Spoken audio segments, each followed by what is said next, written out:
आप देख रहे हैं नेक्स्ट 9 न्यूज और मैं हूं आपके साथ दिनेश कुमार। जिस तरीके से संसद में 13 दिसंबर को हंगामे के आसार दिखे, उसके बाद से लगातार सवाल यही उठते जा रहे हैं कि क्या संसद अब इतनी वीरान हो चुकी है कि वहां पर कोई भी सुरक्षा में सेंध लगाकर किसी भी प्रकार की घटना को अंजाम दे सकता है। क्योंकि जिस तरीके से 3 लेयर की सुरक्षा घेरे को तोड़ते हुए वे तमाम आरोपी उपद्रवी जिस प्रकार से वहां पर रंगीन स्प्रे के सिलेंडर लेकर अंदर घुसे, उन्होंने तमाम सुरक्षा एजेंसियों के दावों की पोल खोल कर रख दी। इसके अलावा ही गृह मंत्रालय के तमाम उन दावों की पोल खोल कर रख दी जिनके आधार पर कहा जाता है कि भारतीय संसद और भारत की सरहद कड़ी सुरक्षा के बीच है।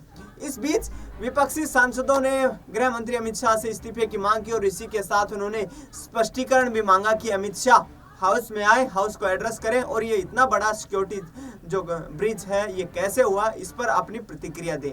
लेकिन सरकार की तरफ से तमाम वो दावे करते हुए कहा गया कि हम पूरे मामले की जांच करवा रहे हैं, SIT का गठन कर दिया गया है और तमाम जो आरोपी हैं इन पर आरोप सिद्ध होने के बाद, इनकी मंशा जानने के बाद इनको कड़ी से कड़ी सजा दी जाएगी। इस कड़ी में एक नया नाम जुड़ गया है, महाराष्ट्र के नेता और शिवसेना के प्रवक्ता संजय राउत का। संजय राउत उद्धव ठाकरे की शिवसेना के नेता हैं, उद्धव ठाकरे के काफी करीबी माने जाते हैं। उन्होंने कहा कि राहुल गांधी सही कह रहे हैं कि इस वक्त देश में बेरोजगारी चरम सीमा पर है।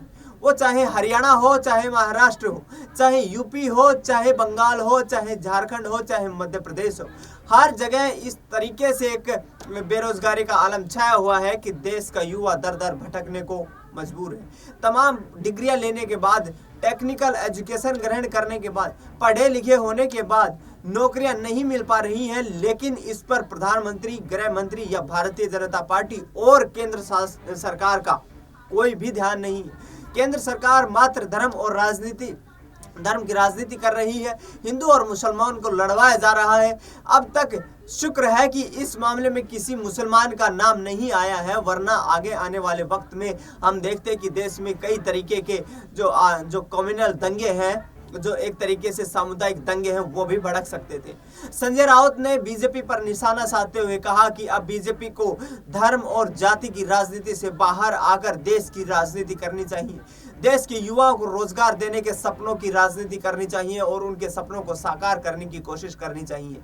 प्रधानमंत्री लगातार झूठ बोल रहे हैं कि वो रोजगार देने का काम कर रहे हैं। प्रधानमंत्री अपने विजन में फेल हो चुके हैं। ये तमाम ऐसे दावे हैं जो संजय राउत की तरफ से किए गए और उनकी तरफ से कड़ा कटाक्ष किया गया। लेकिन बीजेपी लगातार अपनी पीठ थपथपाती नजर आ रही है। इसी के साथ आपको बता दें कि आवाज उठाने वाले तमाम सांसदों को निलंबित भी कर दिया गया था। तो फिलहाल इस खबर में इतना ही। देश दुनिया की तमाम बड़ी खबरों के लिए आप देखते रहिए नेक्स्ट 9 न्यूज।